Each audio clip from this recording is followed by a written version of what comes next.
friends.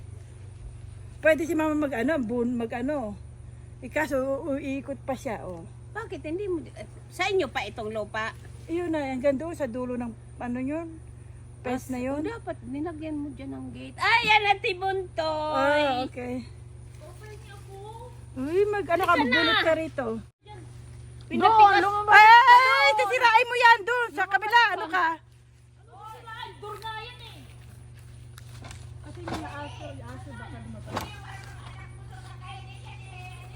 Ano? Ha?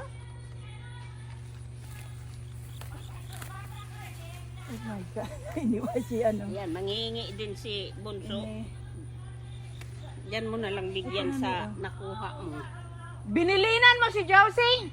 Baka tulog. Ayun pa. Yeah, sige nanay.